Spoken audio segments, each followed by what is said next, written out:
Hello guys, কি খবর সবার? তো আজকে আপনাদের সামনে একটা ওয়েবক্যাম রিভিউ করব। এটা C930e। তো এই ক্যামেরার প্রধান যে বৈশিষ্ট্য, এটাতে আলট্রা ওয়াইড অ্যাঙ্গেল। স্বাভাবিকভাবে ওয়েবক্যামগুলো ওয়াইড অ্যাঙ্গেল হয়ে থাকে, কিন্তু এটাতে তার থেকে বেশি wide angle, ultra wide angle.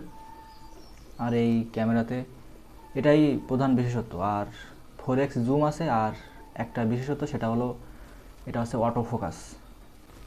আর এই ক্যামেরাতে অটো ফোকাস থাকার জন্য এটাতে অনেক সুবিধা পাওয়া যায়, কারণ যখন মাথা আপনি কাচ্চিত হবেন কিংবা হাত নাড়াবেন, তখন মুখে অটোমেটিক ফোকাস নিয়ে নেবে।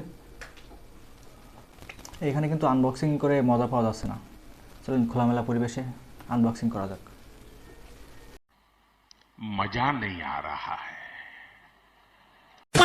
তো হ্যালো গাইস, খোলামেলা পরিবেশে চলে আসছি। তো আপনারা তো ভাবতেছেন সেট আপ রেখে কেন এখানে আনবক্সিং করতেছি। তো এই প্রাকৃতিক পরিবেশে কিন্তু আনবক্সিং করার মজাই অন্যরকম। তো চলেন আনবক্স করা যাক।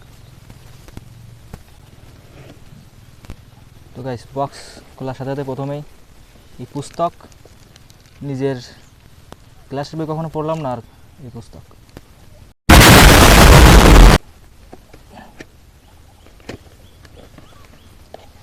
তো বক্স খোলার সাথে সাথে এর ভিতরে একটা ওয়েবক্যাম।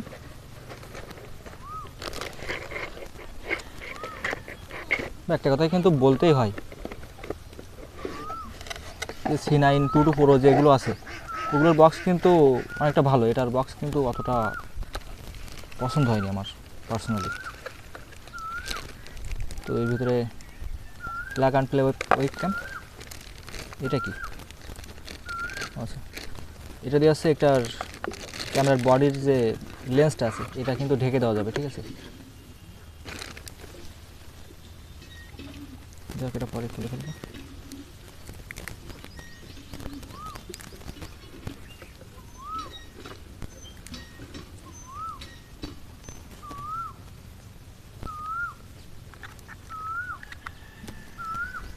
এটা এইভাবে ঢেকে দেওয়া যাবে যখন আপনি